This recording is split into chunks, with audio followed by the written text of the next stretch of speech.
Welcome everyone to the fourth series of the Peace webinar series. I would like to introduce our special guest today, Uma Mullapudi, who is the outreach coordinator for US Heartfulness Institute. She met her first guru, leader, teacher of the Heartfulness Institution, her spiritual guide, Reverend Babuji, in 1977 at the age of 16, begin a lifelong meditation practice. Uma became a meditation trainer in 1986 under the guidance of second teacher, Reverend Chariji, continued to serve the community as the Midwest Zone Heartfulness Program Director under the guidance of her current teacher, the leader of Heartfulness Institute, Reverend Kamlesh Patel. Uma believes in mastering the art of silence and believes living life in a spirit of joy and celebration. Uma has been a meditation trainer for 38 years and enjoys chess, reading, time spent in nature.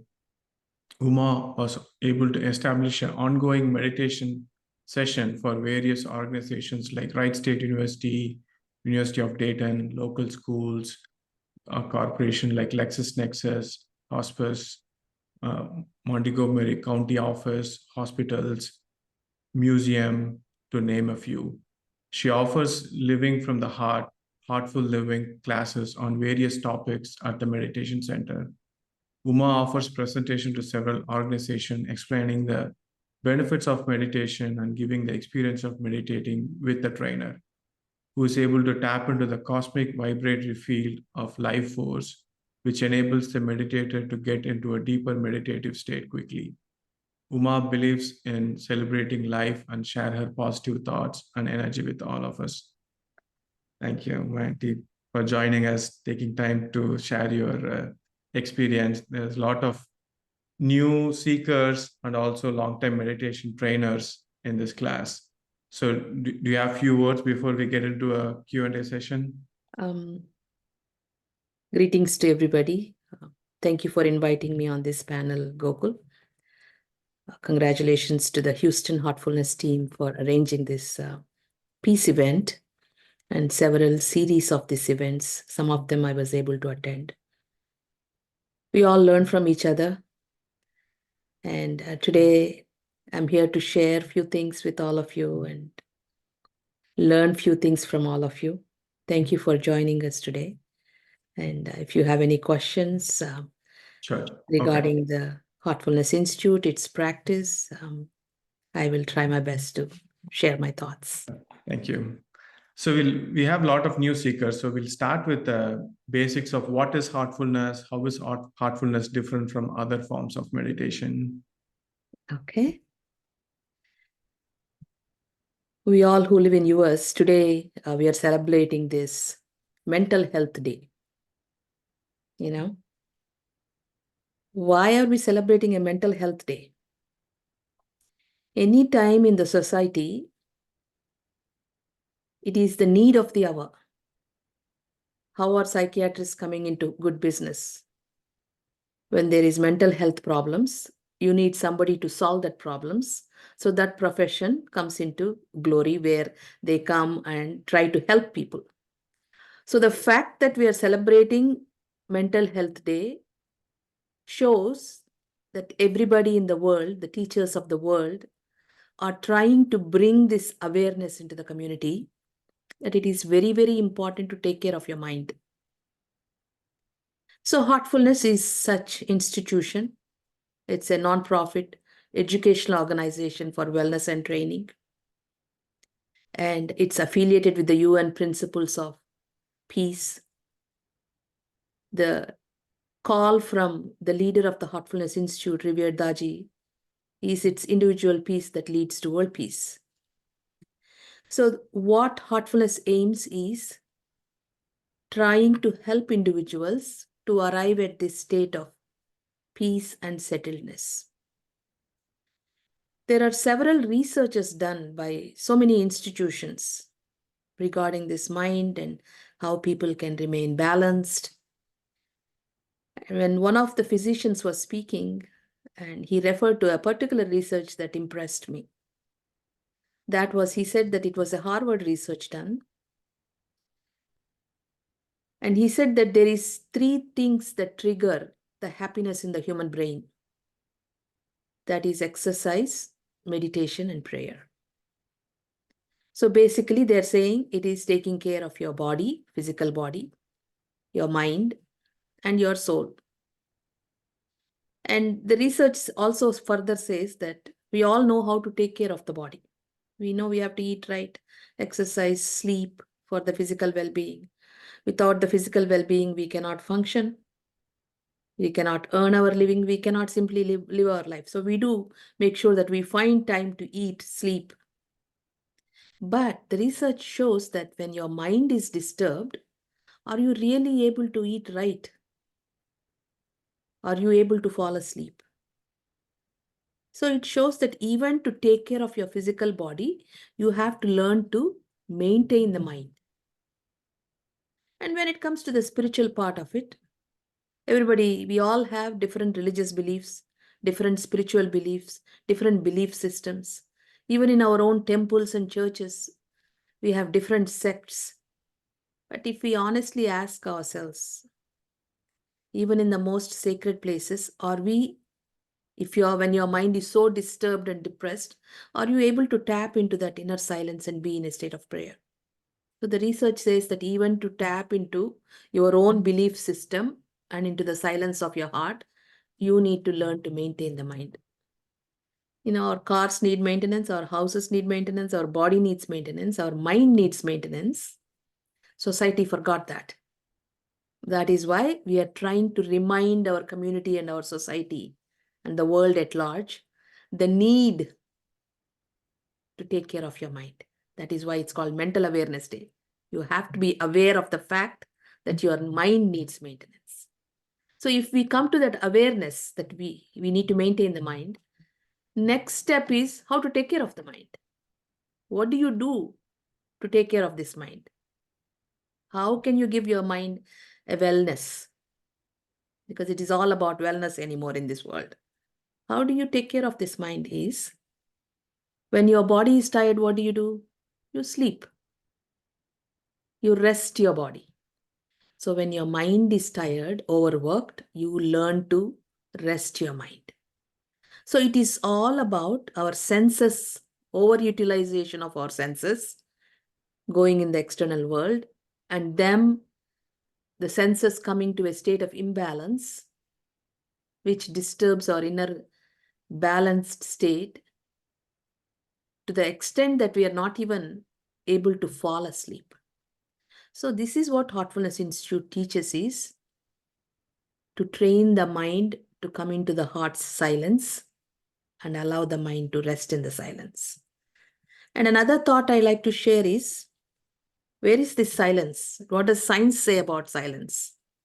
Because any more people are skeptical about spirituality, skeptical about yoga. They just stop at doing some exercises and they don't like to go beyond. But I like to remind the audience, yoga has 8 steps, and the last step of yoga is known as absolute balance. Never says God realization. Never comes to that.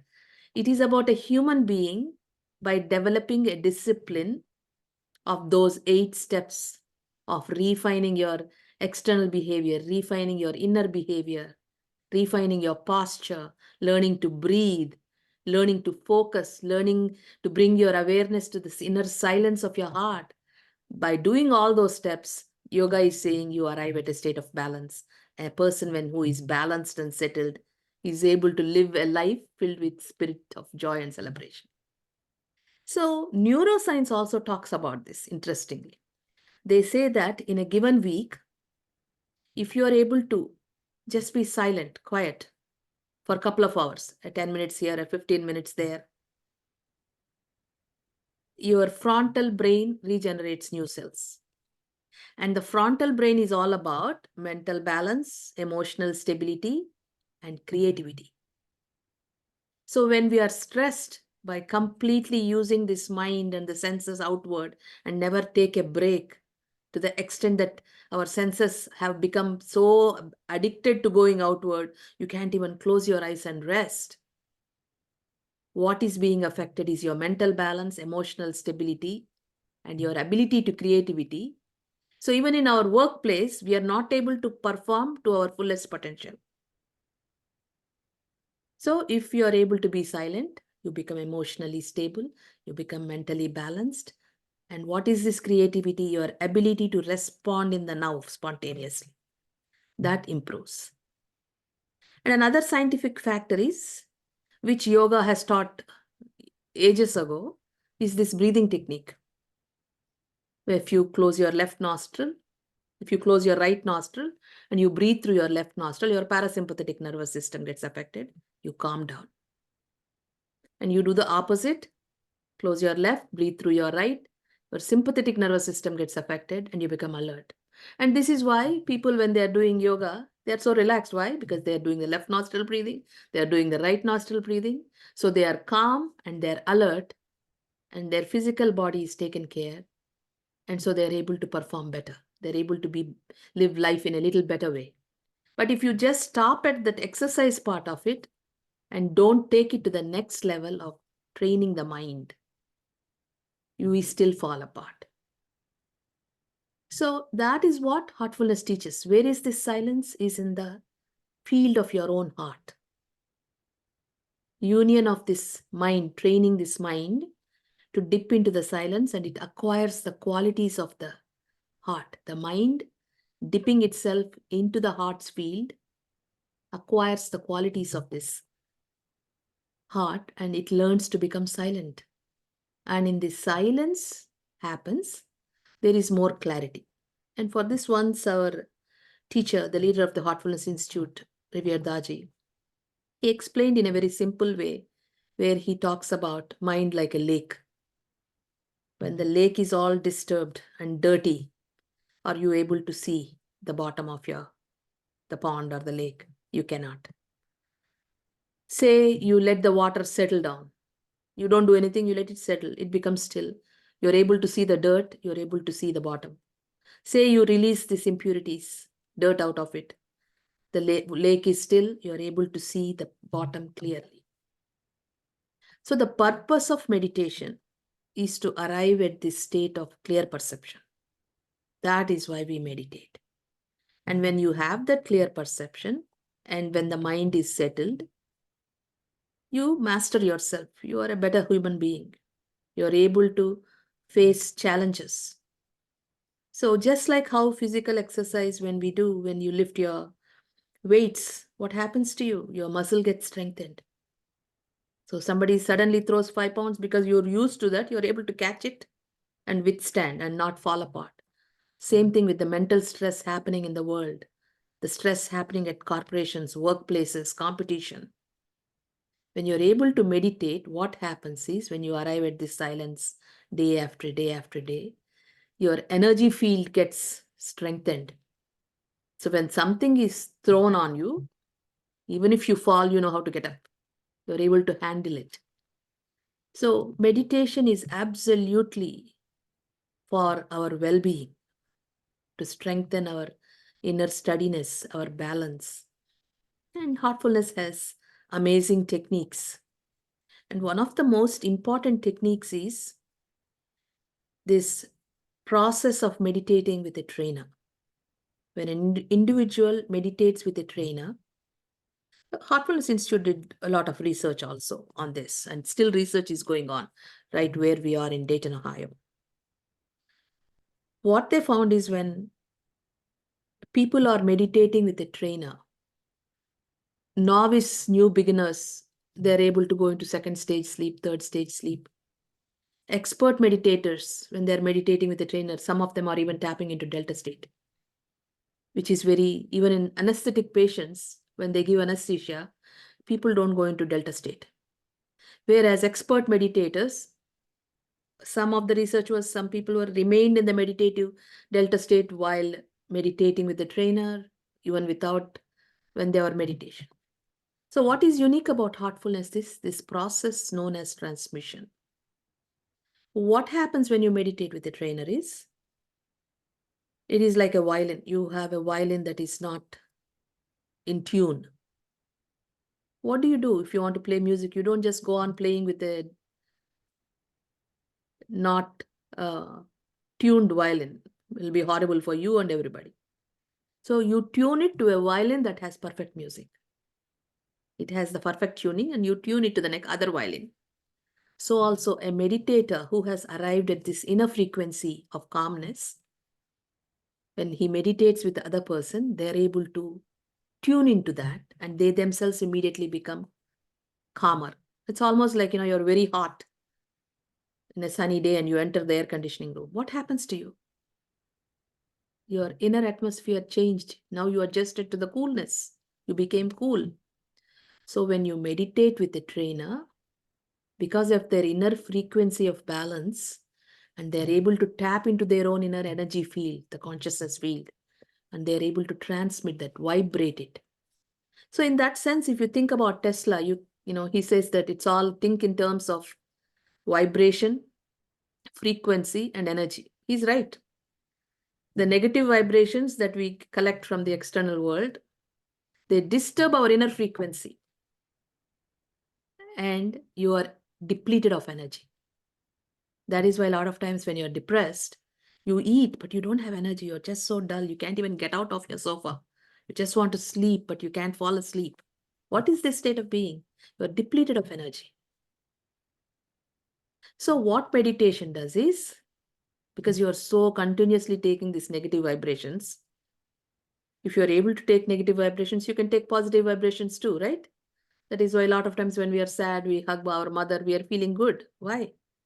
Even if it's iota of love she has, that makes you calm down. You stop crying.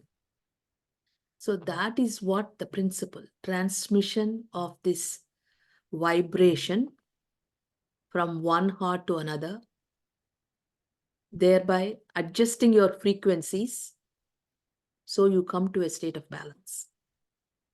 Even though this program is for corporations, I want to bring one thought. When you talk about, everybody has their own great books. We have Bible and we have Bhagavad Gita and all that. To be honest, if we really look at the Bhagavad Gita, the religion that I come from, Hindu religion, this text was given on the 0 hour of the war. It was between Lord Krishna and his disciple. And this Arjuna, his disciple, was a soldier, and he fell apart. He lost his balance. He lost his peace. He became emotionally unstable. He became so scared, and he lost his clarity, and he put his bow and arrow down. And he says, I can't fight the war. All these people are my own people. So at the 0 hour of the war, it was not about God realization. It was never about God realization. It was about bringing Arjuna to a state of balance. So what Lord Krishna did was, his master, spiritual guide, his mentor, his best friend, he adjusted Arjuna's frequency. He transmitted his own state of being, of that absolute state of balance. And in Sanskrit terminology, it's called Sthita Prajna. If you are born in America, we call it balance. It doesn't matter what the word is. But what Lord Krishna did to Arjuna was adjust his frequency with the help of his own inner frequency, which was so stable that immediately Arjuna regained his balance. He came back to a peaceful state. He became emotionally stable. He became courageous again. Because of all that, he has clear perception, and he got up and said, yes, I have to fight this war. If a truthful, capable warrior like me don't fight and help support the truth in this world, what will happen? So he did his duty in this world, performed his duty in the world. So it's all about living life. But when you fall apart, how can you live life? You can't fight a war. You can't work in your workplace. You can't be happy with your own family. So it's all about balance. And Heartfulness provides this help of trying to adjust your frequency and different techniques to release these inner stresses and our patterns. And there is help from personal trainers, the guide, name it, we have everything. You answered my first 5 questions that I was planning to ask you. But I want to touch a little bit on personal level. What motivated you to start meditation? Like how that helped you? You migrated from India 40 years ago. You had 2 young kids. You are in the corporate world. how you balanced your work-life balance, rising to young kids, and how it helped you personally. When I started, um, I was very young at the time. I went to the train. My mother just started the meditation, and I was interested in that. From childhood, I had some interest in yogic philosophies and all that. So I was touched by it. So in those days, they would not allow people to start the meditation until you are 18. So they wrote to the first teacher, Babuji, and he permitted me to start the meditation. In 77, that's when I met Babuji. And I just fell in love with his presence, his way of living. I continued to meditate, and I used to attend when I was in college, school. I did them, and it helped me to become more balanced. But it became a part of me more in 1981. My hormonal imbalance was there, and I developed thyroid problems. And in those days, they never diagnosed thyroid problems in India. And all of a sudden, my face would pop up, and I would be depressed, and I would be crying, and so they would give me some cumin and jaggery and all that, old age stuff. Mhm. But what they did, a good thing was they took me to my spiritual guide, Babuji. And he was in his son's house at that time. And when I went in there, in the traditional way, I went in and I touched his feet. And as I got up, I just looked into his eyes, and he was just looking at me. I felt something which I have no idea. Some pull was there.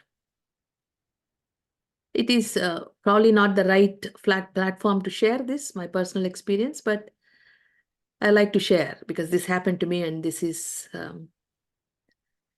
So the person who was taking care of Babuji, he came out and he said, Babuji has a message for your family, because we went to him with the problem that my child is not well. That's why my parents took me there. He said, she's just going through her sufferings at this time.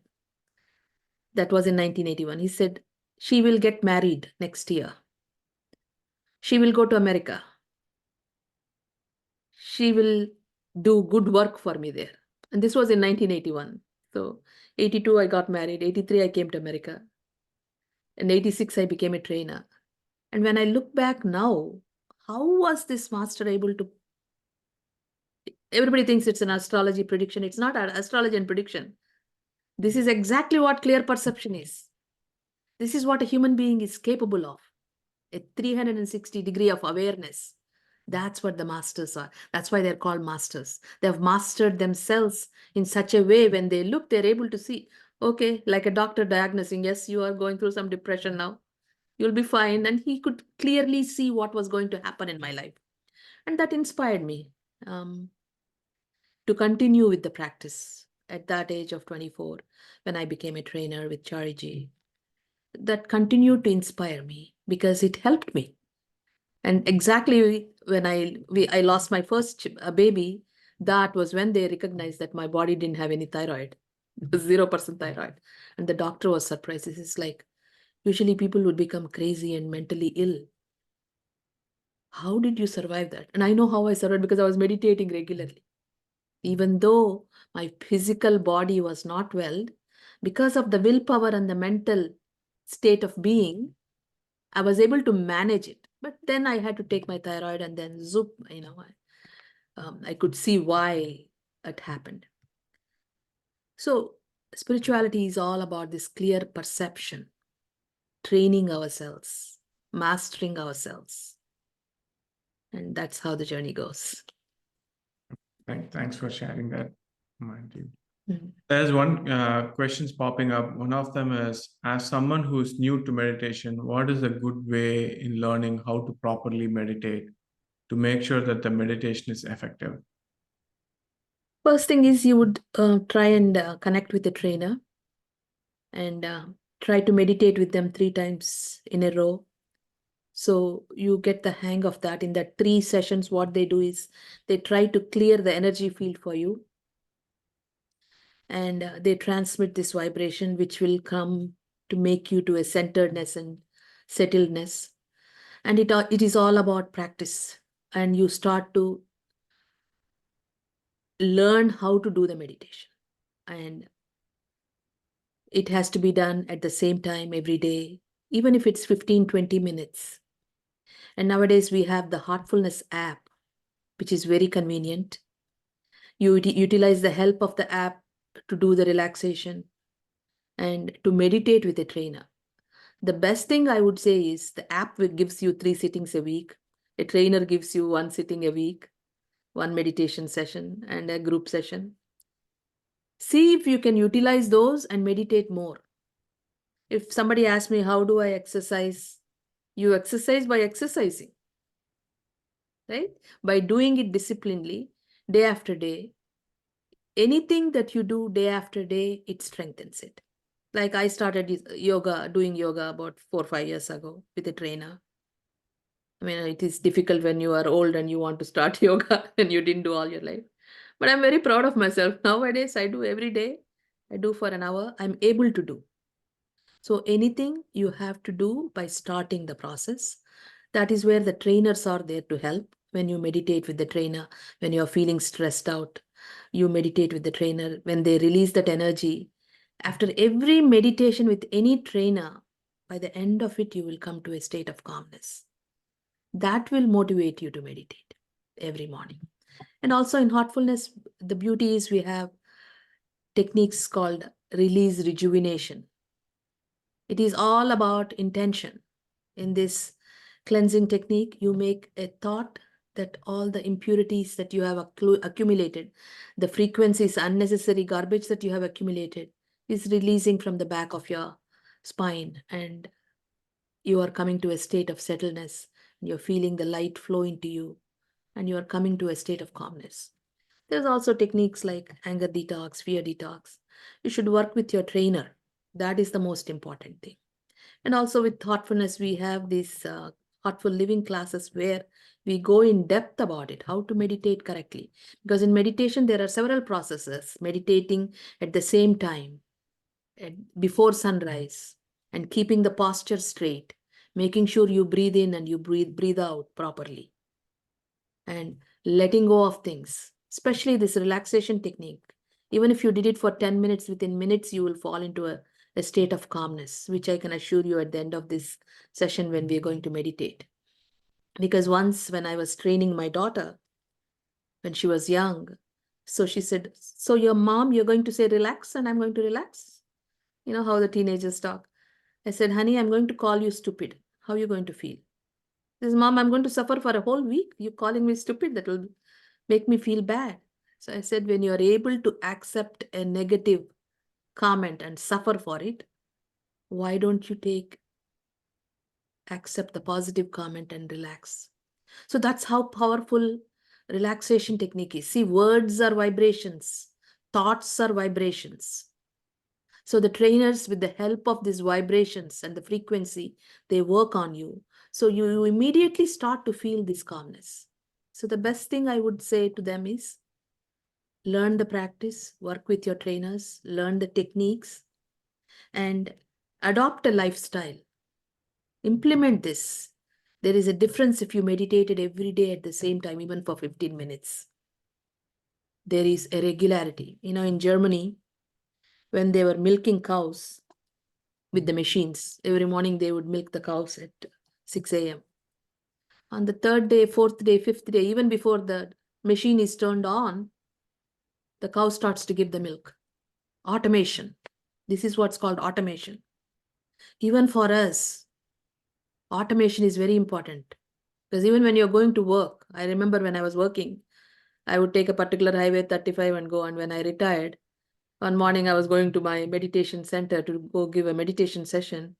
Without my knowledge, I took 35 highway. I ended up in the parking lot of my office and I'm thinking, wait a minute, I quit. And that is how powerful habits are. The thoughts, repeated thoughts are your actions. Repeated actions become your habits. Repeated habits become your character. And it's our character that builds our destiny. So everything begins with the thought. That is why we train the thought. In meditation, what are you trying to do? You are trying to train this mind that is so disturbed with negative thoughts, and you are giving the mind an intention. Thought backed by will, that is intention, and allowing it to come in and settle down. So now when the mind is rid of those negative thoughts, it starts to think better. The ability of the mind is to think, intellect, critical thinking. All this gets refined. And so you even start to think differently. You start to think more positive. I don't know if I answered the question, but that's Yeah, you touched on a lot of great things and also techniques that we offer within Heartfulness. Um, the other question is how to maintain regularity in practice. Any suggestion? I have periods of regularity and then drop, then back again. It creates guilt, and I'm not doing it regularly. it's okay. We all do as much as we can. It's like if you ask mothers, every mother feel guilty because they never think that they did a perfect job with their child. We do our best. How to get help? There are times that I am tired, that I don't have energy to meditate. I'm giving you cheat sheet. I turn that app on. I get a sitting and I say, I'm sorry, I have to lie down and meditate. My body is tired, and I lie down and meditate. But because of that vibration, I'm able to sleep better, and next morning I'm able to perform. So when you get sick, you can't exercise. Your body is tired. You have to rest. So you have to help yourself bit by bit. In a given day, I will tell you, if you only have half an hour because you're working, you're doing so many things, multitasking, and you only have half an hour for yourself, do your heartfulness cleansing technique. The heartfulness cleansing technique does magic. As you sit down and make the intention and release the impurities with the thought that they're just leaving from my back in the form of smoke and vapor. See, why are we using this technique of smoke and vapor from the back of your spine? The physical body is structured. You have your organs in it. You eat the food and the body ejects, the body absorbs the good nutrients and ejects the bad. And we have our energy body. When that energy body is depleted, you can't function. So you have to come to this topic of causal body, subtle body, and the physical body. The physical body is supported by the subtle body, energy field. And this energy field is supported by the causal body, the soul, the pure self. So in heartfulness, when they are transmitting the vibration, they're transmitting it to your heart. And heart is supposed to be the seat of the soul. So that's why when they're transmitting to your causal field. And that causal field is what supports your subtle body. And what happens, your subtle body, what are the components of your subtle body is your thinking ability, your intellect, and your ego. When they become so clogged, you can't think, your intellect is not functioning, and either negatively or positively, your ego is flaring up. And because of all this, your body is not functioning. So the solution is your energy field is hungry. When you're hungry, what do? You eat food. Once you eat food, you will be able to enjoy the husband, child, movie, yoga, everything. When you are hungry, you can't enjoy anything. Same way, your energy field is hungry for vibration, hungry for love vibration, positive vibration. And so we have to feed it, nurture it. So in a given day, will you go out? I mean, you can skip 1 or 2 meals, but you have to eat at least one meal.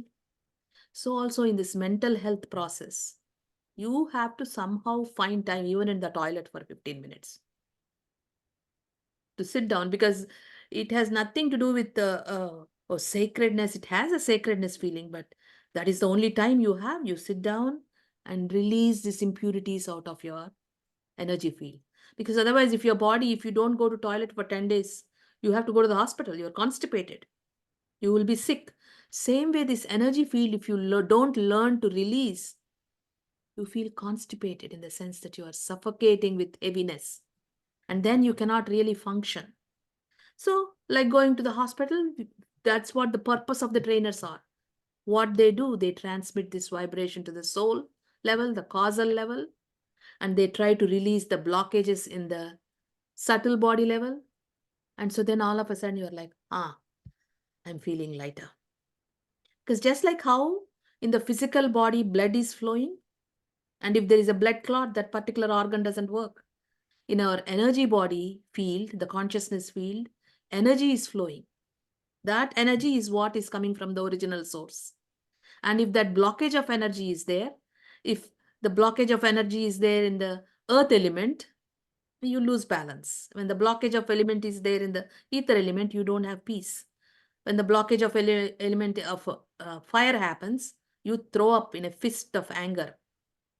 And when your water element is blocked, you are so scared. Your air element is all wavy, you have no clarity.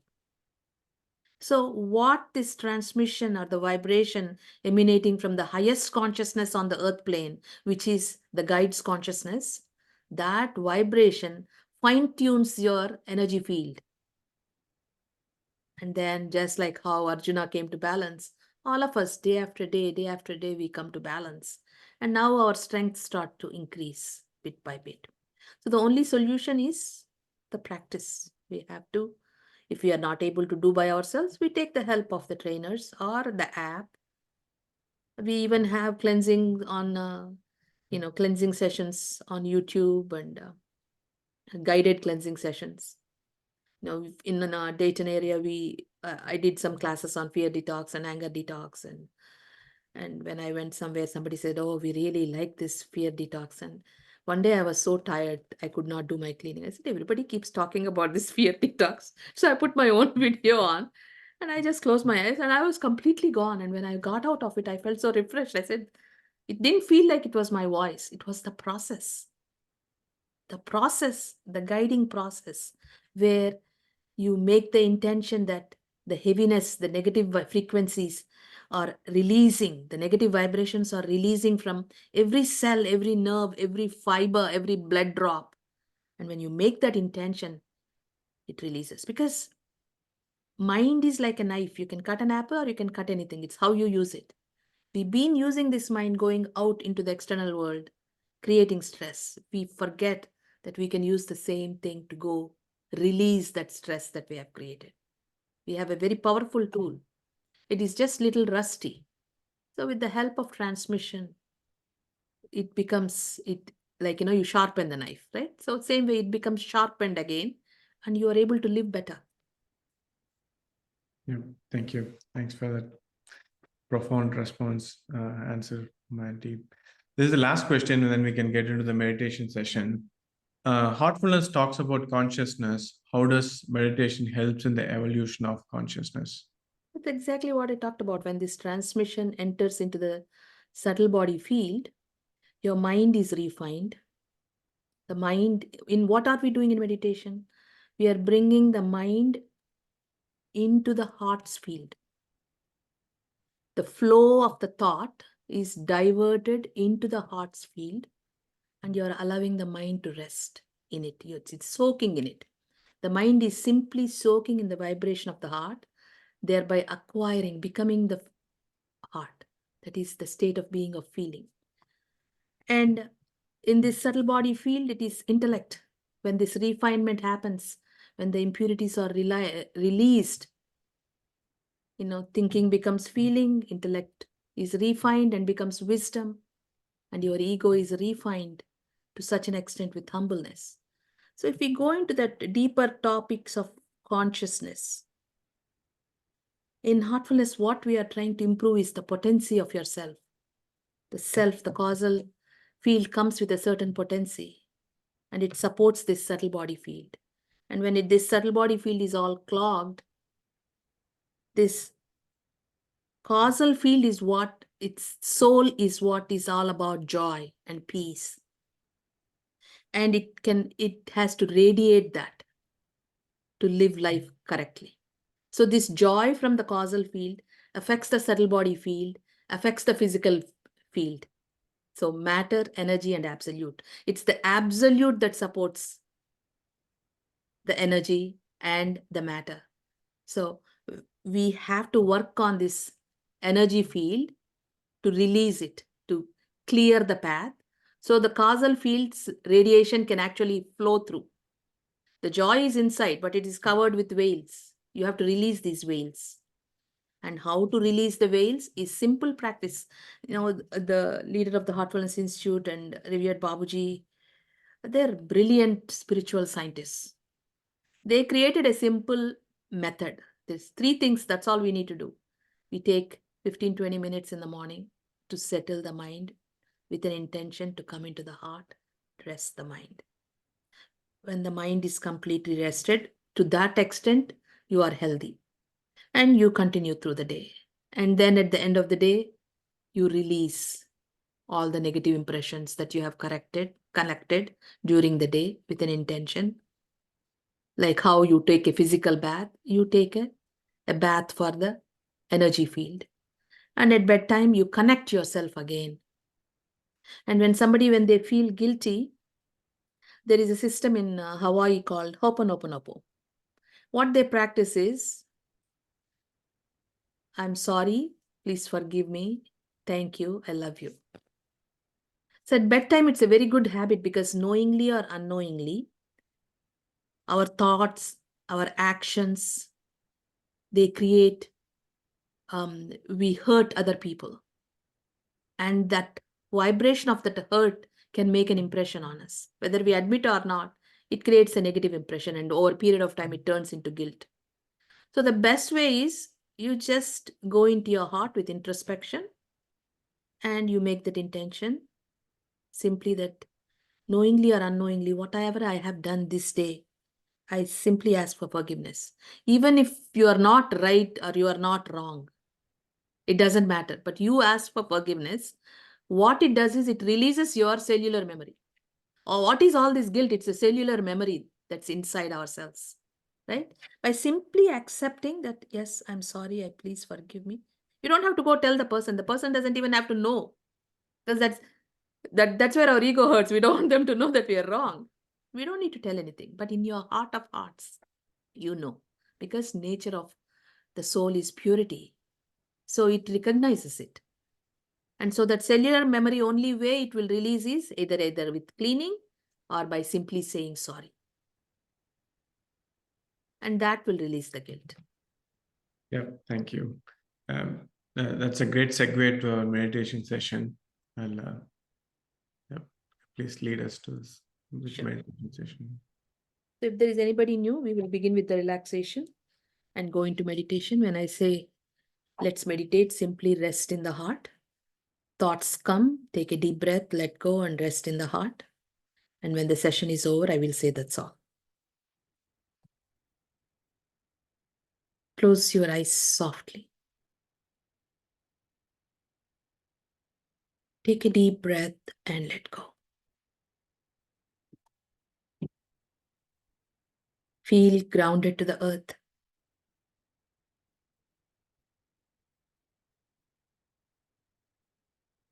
Feel the healing energy from Mother Earth enter into your being. And begin with relaxing your toes.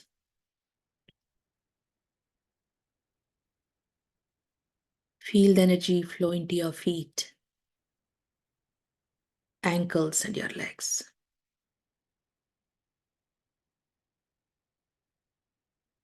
Be aware of your legs. Relax your legs. Take another deep breath and let go.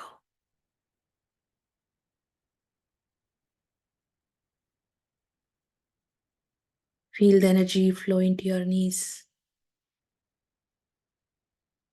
into your thighs, into your hips. Feel firmly grounded in the seat.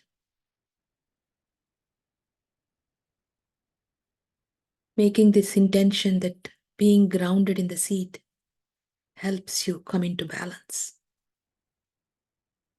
Feel firmly grounded in the seat. Feel the free flow of energy flowing there, relaxing you. Take another deep breath and let go.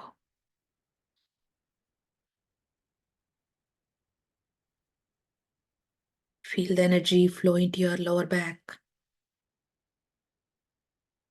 and into your upper back. Relax your entire back.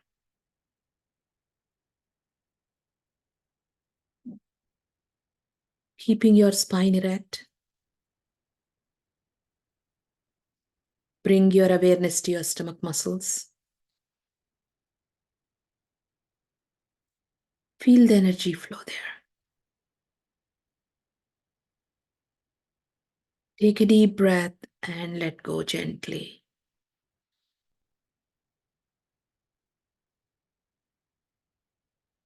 Feel the energy flow into your chest.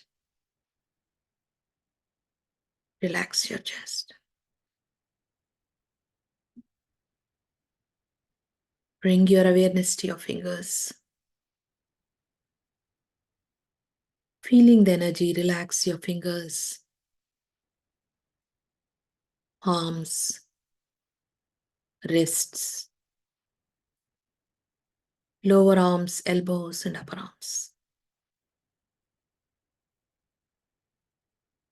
Feel the free flow of energy flowing in your hands, relaxing your hands.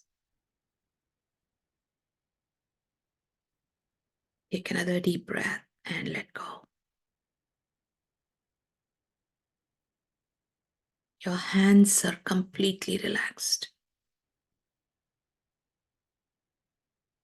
Bring your awareness to your shoulders. Feel the stress melting away. Relax your shoulders.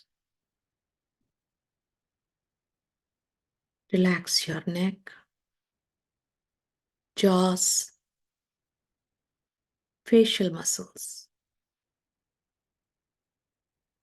Deeply relax your eyes, eyebrows, temples, and forehead. Feel your brain is resting. Your mind is calm. Your body is completely relaxed.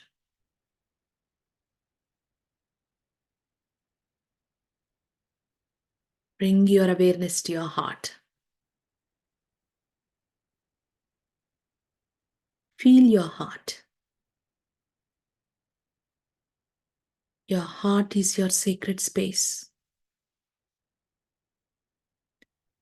Where the heart beats,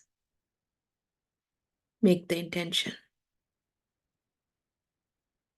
The source of light is present within you.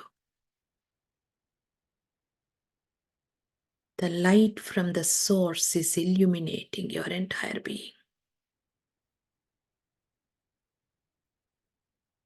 Your mind is drawn to this light.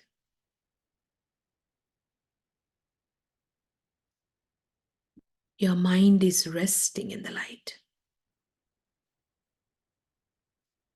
The ocean of light. The ocean of love. The still consciousness is in you. You are a drop submerged in this light. Rest in the light. Let's meditate.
That's all.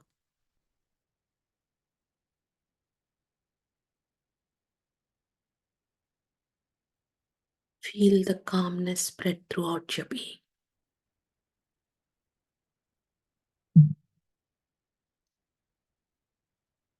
From this place of calmness,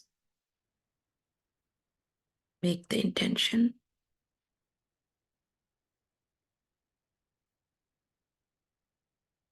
all my senses are in a state of balance. They have arrived at their original character.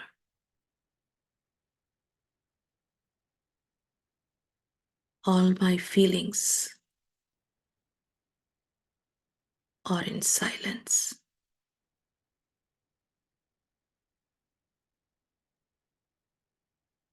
Every cell in my being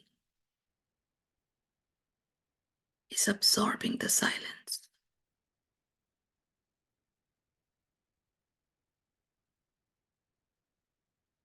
You may open your eyes when you are ready.